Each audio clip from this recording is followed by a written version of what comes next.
and first part of chapter 4. No question? Can we go on? Okay, let's then start recording and can get it started from there.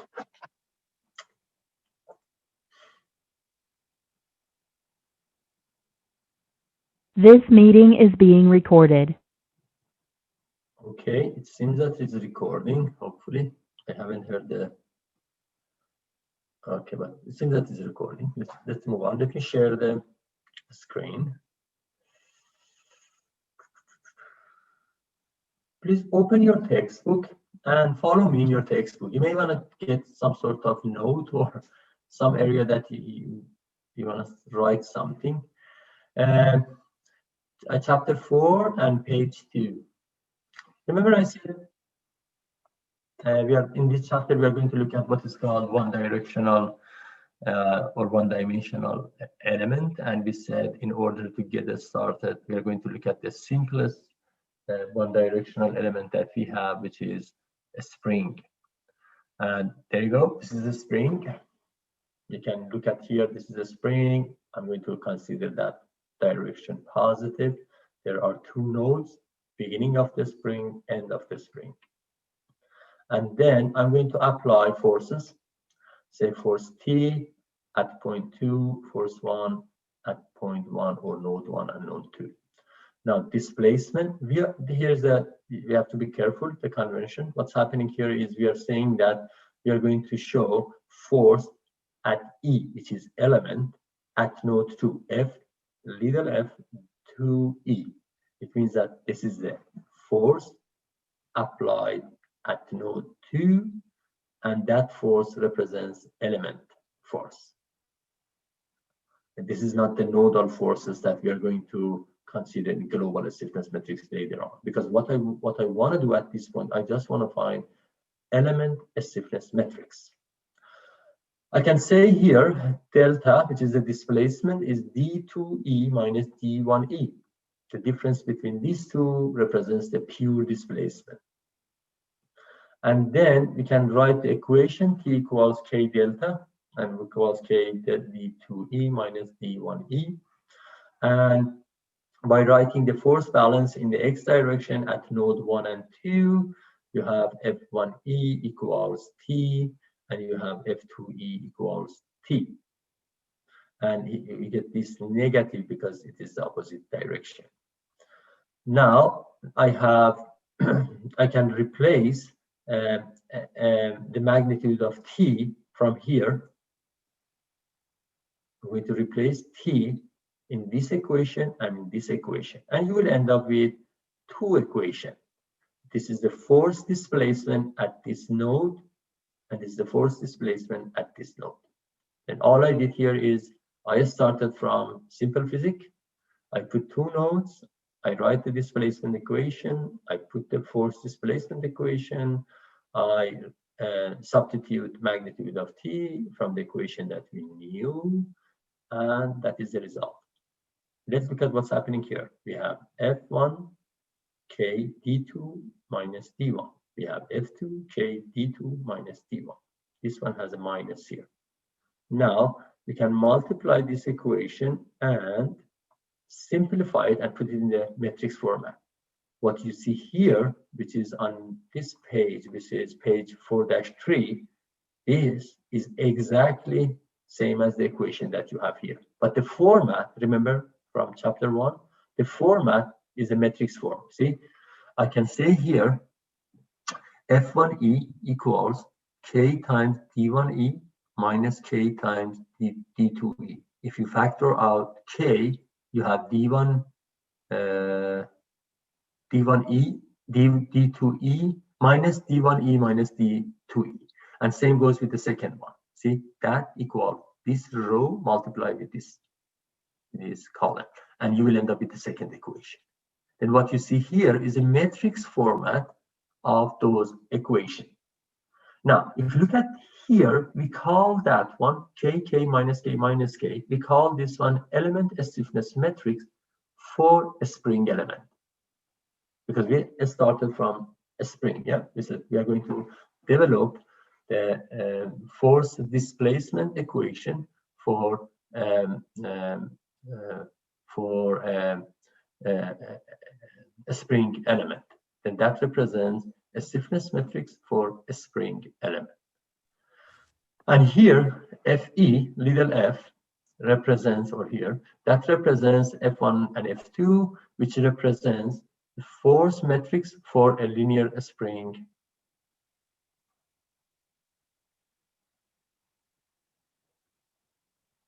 Okay, it seems that there is something. Okay, I see this, the metrics. You guys don't see it. I'm checking. No, I'm checking the chat. Let me see. Can everybody see page 4-2 right now that I'm showing? Please say yes or no.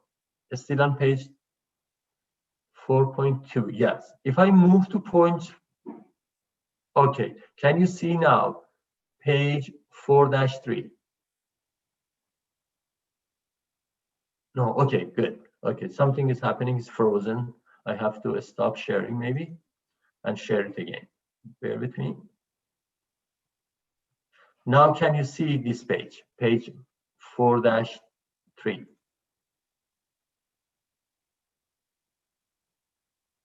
Can you see it? Could you please just in the chat area say yes or no? Okay, it was frozen. Now, I think you guys saw that one. Then here what we have metrics format of those two equations. If you want to check it out, all you need to do is say, we know how matrix manipulation works. Yeah, F1E equals this row multiplied by this vector, this column. F2E equals this row multiplied by this vector. And we call this one elemental stiffness matrix, K minus K minus K, K. And we call these two forces, we call that one vector, force vector, which represents the left side of this equation. And finally, we have displacement vector or displacement matrix, which represents dE. And what's happening here, whatever we had here, we call that one for element. Remember we said we are going to assemble all the elements together. If you have more than one spring element, you can put them together and end up with the general equation, which is F equals KD, which is in this case, F represents the global nodal forces, K represents global stiffness matrix. It's not a little k, it's a capital K. And D represents the global displacement matrix or vector. And we are going to define those based on these three equations, all right? Which is K is the summation of all the KEs, which is the assembly of all the elements. Force equals the assembly of all the forces elements, and same goes with D. And the way that we are going to define them is based on direct stiffness method.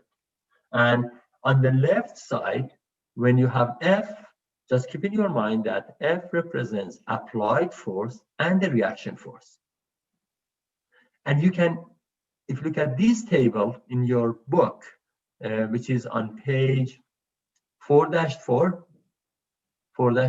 if you look at this page, that page represents whatever we covered so far, plus two more type of element, one directional element as well. We have 1D structural axial loading element when you have either tensile force or compressive force, and this is the element. But as you see here, the format is same because they're one directional. Now, instead of K that I had for a spring, all I need to replace is AE divided by L. And for torsion, when again here you have 1 degree of freedom, all you have is just the twist angle. You have the twist angle here, and what's happening here is twist angle is the degree of freedom, and instead of force you have torque. And now equation is same, but instead of force you have torque. Instead of displacement you have angular displacement or torsion. Twist. And K you can replace K with JG divided by L. And the definition of JG and L is given here. AE divided by L is given here. And you are familiar with those equations. Those are coming from your strength of material course. Now, what happened here? Let me summarize. I said I'm going to start from one directional element, a spring. I'm going to write down the equilibrium at each node. Then I'm going to end up with two equations in the matrix format, same equation. I'm going to use the terminology here. This is the elemental stiffness matrix. This is the displacement element vector, and same goes with forces. And I said we are going to assemble them together through direct stiffness method, all right? Through direct stiffness method, such that this definition, we're going to work on that one. What is the direct stiffness method in terms of how to put the elements together? That would be the one example. You can clearly see what's going on here. But keep in your mind that here what you have, everything is global. This is what we had. And we said here, when you talk about force, force can be applied or can be reaction. And finally, we said in this table, we said we covered the first one, the spring, but it can be axial loading, or it can be torsion or twist, which is, again, you are dealing with 1 degree of freedom, but this time you don't have a spring. What you have solid bar, and K equals AE divided by L. When you have twist, then you have K equals J times G divided by L. All right, now let me just stop sharing. All right, and go to PowerPoint one more time. And we have one example to exactly see what's going on here, how we can implement direct stiffness method using those equations that we covered so far. Okay, let me just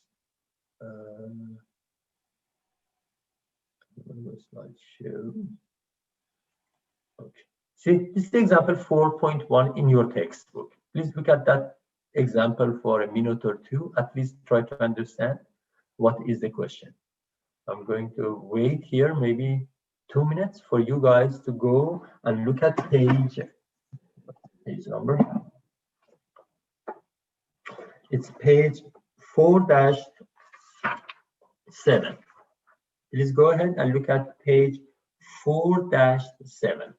Read the question first and try to understand the question itself. Then I'm going to go through the solution.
Okay, I hope you had time to go through this example, at least the example itself. What is the question? Let me just quickly explain and we can take it from that point.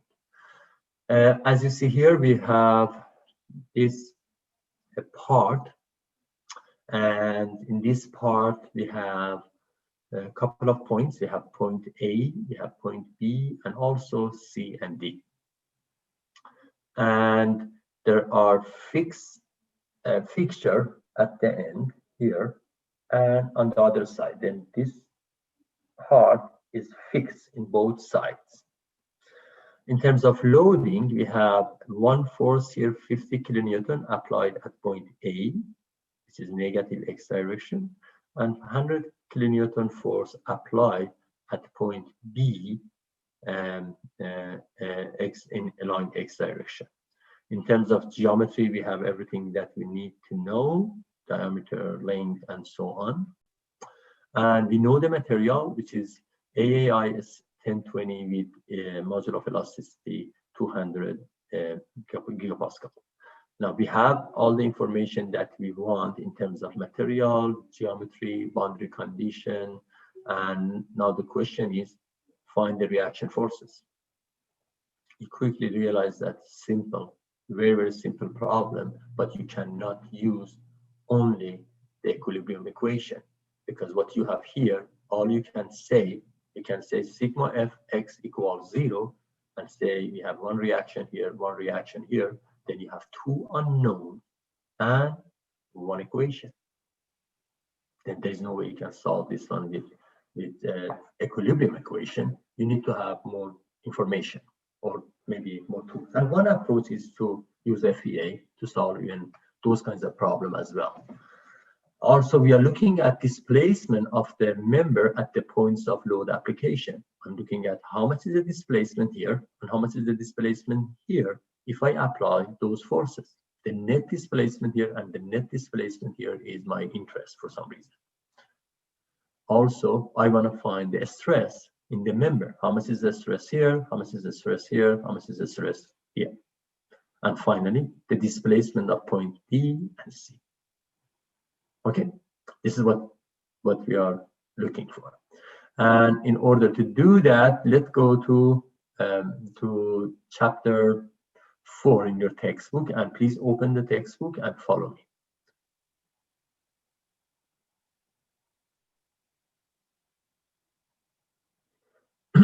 Where was that?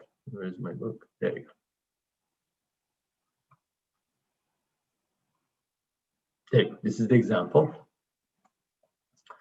Now, the first thing that I'm going to do, I'm going to say, okay, I'm going to identify the elements. How many elements I have here? I can say element means that if there is no change in terms of geometry or material or boundary condition, we consider that one element here. I'm starting from left, from this point. I'm moving toward right. And from here to there, I do not see any changes in terms of material, geometry, and loading. Then I'm going to call that one element number 1. There you go. Then I'm moving from point A to B. At A, there is a change in terms of loading. At B, there is a change in terms of loading. Then between A and B can be considered one element because there is nothing else. Everything is constant. And same goes from point B to the end. All right, then I covered this part with 3 elements. And in terms of forces, I'm going to apply the forces to the point that they are. This is the free body diagram. Also, I'm going to name the node. I started from here. I'm going to call that one node number 1, node number 2, number 3, and number 4. As you see here, I don't want to mess up with point D and C because those are not at nodes that we have elements. I'm going to take care of those later on. Now I can write force displacement relationship for element number 1. Here's the magic, see? F equals KD.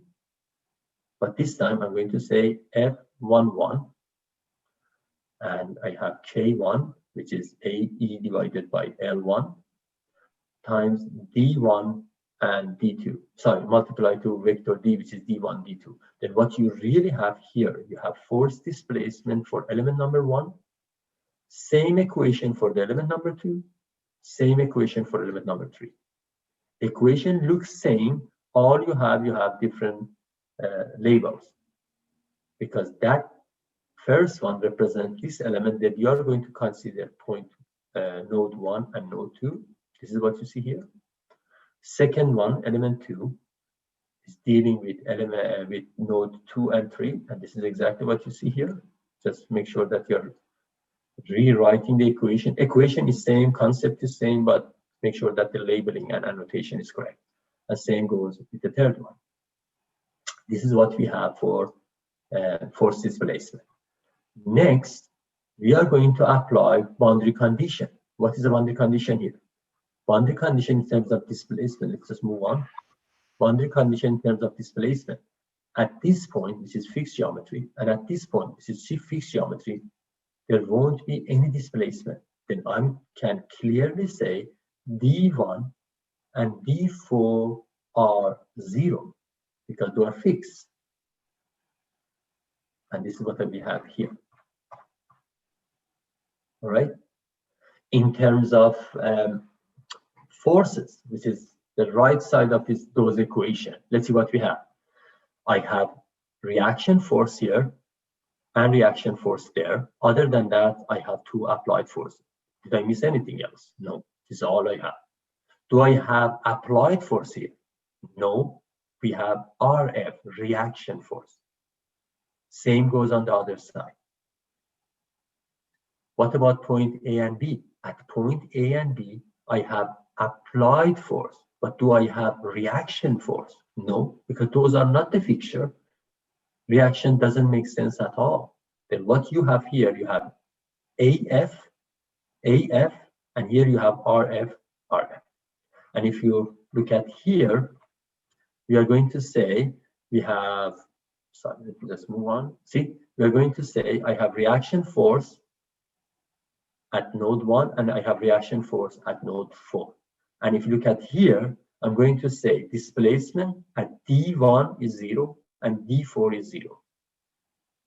Then if I look at the global stiffness matrix, this one, what's happening here is there are some numbers here. This is a 4 by 4 because we have 4 nodes. This first thing to know is the size of this global stiffness matrix. It's 4 by 4 because we have 4 nodes.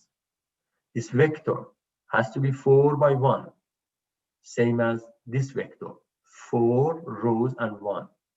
Then if you have 4 by 1, 4 by 4, you can multiply together.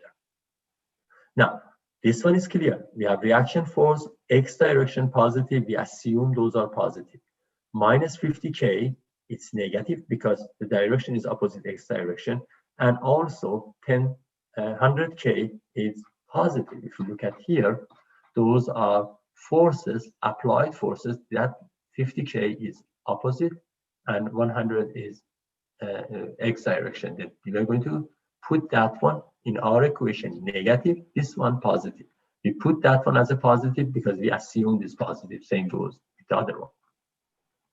Now, the challenge here is this one is not the challenge. As you see, easily we can define the columns, the force column, and also, first vector, force vector, and displacement vector. The challenge is here, how we can end up with this global stiffness matrix.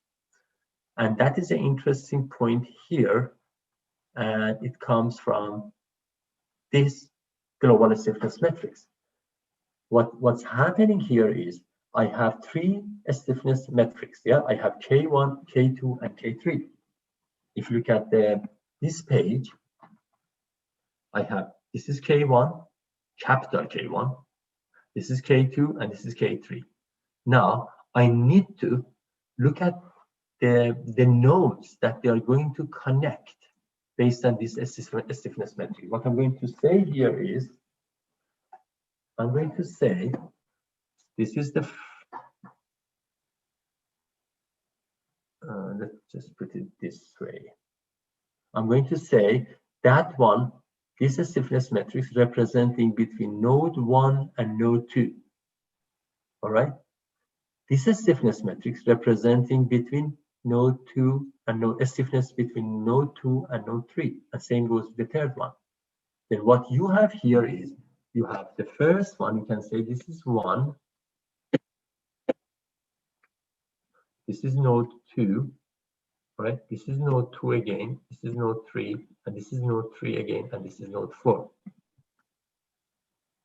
Then if I want to, and same goes with rows, yeah? The first column, you have 1,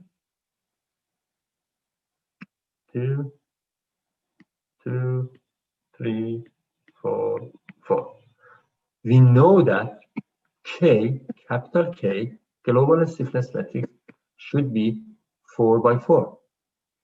We need to have 4 rows and 4 columns. The reason is because if back to this equation, you need to have 4 by 4 in order to be able to multiply this one into this column. Or you can put it this way. I have 4 nodes. Each node has 1 degree of freedom. 4 times 1 equals 4. And we know that's a square matrix. One more time. Each node has 1 degree of freedom. We have 4 nodes. 4 times 1 equals 4. Then we have 4 by 4. Now, if you look at here, in this area, I'm going to look at the common. Do we have 1 by 1? Yes, I have only 1 by 1. Then that would be K1. In terms of the next one, which is row 1, column 2, we have the second one here. See, K1, K2. And if you look at here, we have minus K1. And all of those diagonal members is going to be summed them up. However, if that is not clear here, what's happened, let me put a question mark here. Let's talk about that one. When we are talking about another example, I'm going to, during the lab session, ask Adam and myself, we're going to redraw this one in a nice format in terms of row and columns in order to reach from those to this. But let me interpret that one because of the time. Let's save time now. Assume that you know how to create this global stiffness matrix. Let's interpret that one. What's going on here in terms of those Ks? See, what's happening here is the first and second column and rows. First row, second row, first column, second column.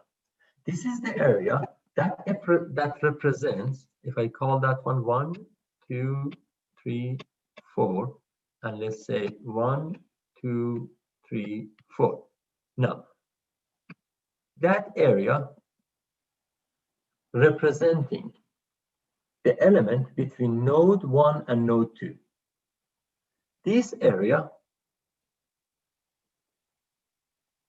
representing the contribution of element 3, which is between node 3 and node 4.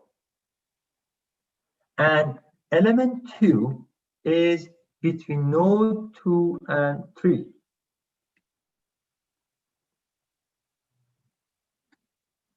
And the rest of members is 0. Then if you want to create this member, easily you can say between 1 and 2, the common node is node number 2, then you need to sum up the stiffness of that point or that node. The contribution comes from K1 and K2. If you go to node 3, on the left side you have K2, on the right side you have K3. You have to look at the contribution. At node 1, we have only one K1. At node 4, only we have K3. And here what's happening is, because at node 4, I have only one K, which is K3, then that would be minus K minus K3. And same goes with the other one. It takes time for you guys to understand this global stiffness matrix. You have to go through a couple of examples by yourself, but it's very straightforward when you create one by yourself. What's happening here is we know the magnitude of K is AE divided by L. We have K1, A1E divided by L. Material is same. Then we have same E. Same goes for K2 and K3. Now, if you put those numbers here, then you will end up with this table, this one, with this matrix. Then now you can multiply this row by this column. You can multiply and end up with this first equation. You can say minus 50K equals this row multiplied by this column. And you can end up with second equation, and it goes with third equation and fourth equation, and you will end up with 4 equations. How many unknowns we have? 1, 2, 3, and 4. Now you have 4 equations and 4 unknowns. You can use MATLAB and solve this problem. And let me just show you here what happened. There you go. This is the MATLAB code. And from here, as you see, all is coding. You don't have to really solve those equations. So MATLAB is going to solve those equations. And let me jump to MATLAB. I can show this program in MATLAB.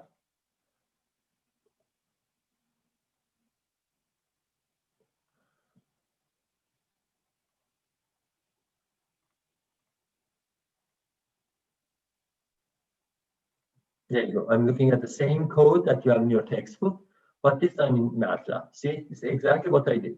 I said, I'm going to, remember we talked about symbolic math? I said, I'm going to define symbols here and sims D1, D2, D3, L1, L2, L3, and E. And if I change those, then really I don't have to use my calculator and do all the calculation. I'm using MATLAB code. Code is going to take care of those. I have applied force and reaction forces, and I have 4 nodes. There you go. Then I'm going to define the variable displacement for each element as well. There you go. I'm going to define A's. Remember in the textbook you have the same. I'm going to define the K. K equals AE divided by L. Same in your textbook. And it's going to calculate all the K's. Then I'm going to define the global stiffness matrix. This is the tricky area that I need to understand the problem. This is the area that you have to understand what's going on in terms of the nodes and how you can create global stiffness matrix. But the coding it's easy. The concept is here. I don't want to jump to textbook again, but the concept is here to create that global stiffness matrix that you have on page 4-8. But now we can use code to do all of those calculations. That's really not a big challenge. I'm going to define a matrix D, which is, as you see, we have 2 unknowns because I use symbolic math. Yeah. Same goes with F. I defined F using symbolic math. I created S, which represents the multiplication of those matrices, K divided times D. And then I defined 4 equations. And I asked, and for SolidWorks, there you go. I created 4 equations, and I asked SolidWorks to give me the result. And SolidWorks gave me the result. As you see here, in this code, which is maybe, I don't know, if you just eliminate those, my node and the space, you will end up with maybe 15 line of code, very simple code. You can solve this problem, which we in the beginning, if you remember, we couldn't solve that one because it was aesthetically indeterminate. Now we can solve this kind of problem. You have this code, and you are going to create this code. I'm not going to give you this one. You are supposed to create by your own. At least get familiar with coding. You can focus on what's going on in this code. We're going to practice this one during our lab session. But lesson learned here is whenever you are dealing with direct stiffness method, that you are more or less following the same approach that we have here. You are going to start from defining some variable. You are going to calculate some area properties, like what you have here. You are going to find the element stiffness matrix. Then that's it. As I said, this is the area that most of the time is the main challenge. You need to define equation that defines the global stiffness metric, and that's the area that you should understand your physics. You should understand your problem from engineering perspective, not from math, because it seems that here everything is math. Yeah, it's not math. Everything is here, as a matter of fact, is physics, but we are using math to solve that problem. And from there, you're going to just substitute some values to those equations, and you will end up with 4 equations and solving those 4 equations. Let me just, I think we have everything that we're supposed to cover. Let me just stop sharing. The recording has stopped. Now, we went through direct stiffness method. Any question from your side? Let's see. We have about 10 minutes, and feel free to ask questions.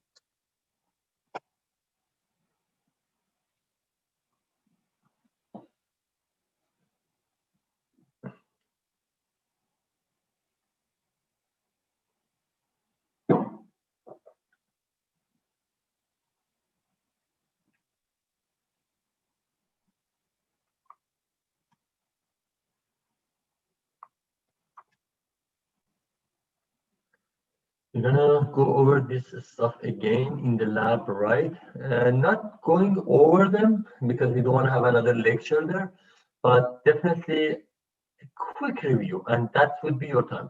Believe me, if you guys don't do it by yourself, it's like a black box. You have no idea what's going on. It looks scary, but to be honest with you, it's straightforward as long as you do it by yourself.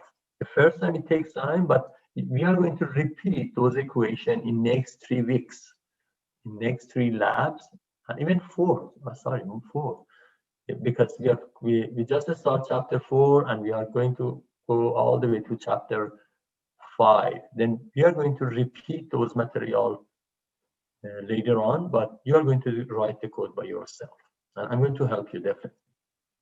My suggestion is for lab this week, I strongly recommend you to read chapter 4 first part to the end of that example and come to the lab to get best of that lab. Any other question?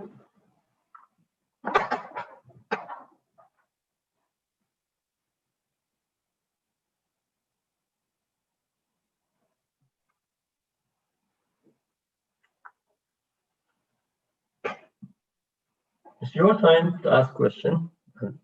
Any question related to direct stiffness method, more than welcome to ask.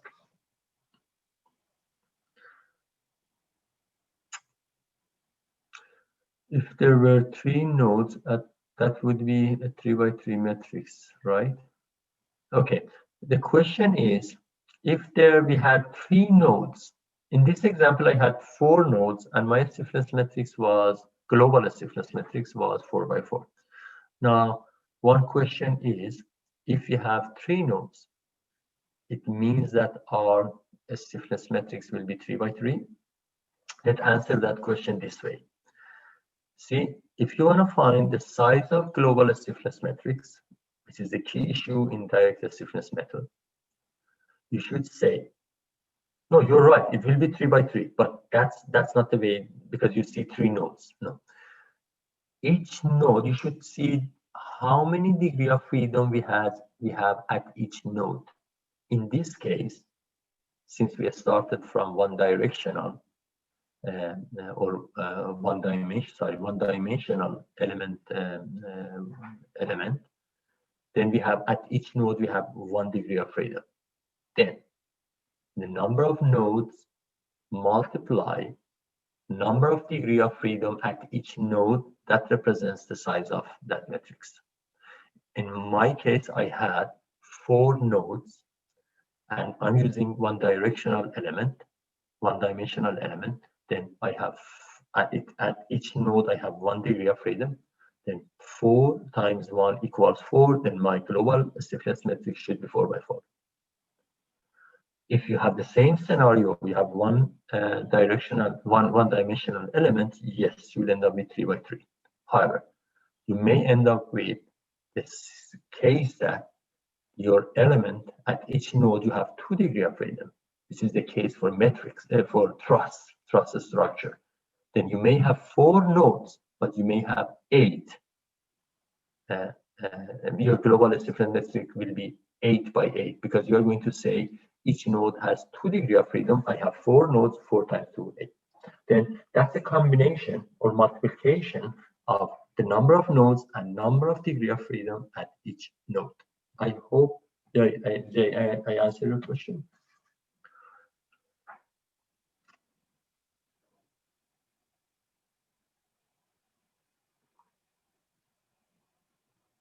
Okay, since that we are done, if there is no question, then let's call it a day, because we cannot start another topic right now. This is where we're going to look at the SolidWorks simulation for beam element, which is a completely new topic. Then have a great time. And okay, so the metrics depends on degrees of freedom at node. Yes, the number of nodes plus the degree of freedom at each node. Yes. All right, have a great time and see you guys on Wednesday. Bye.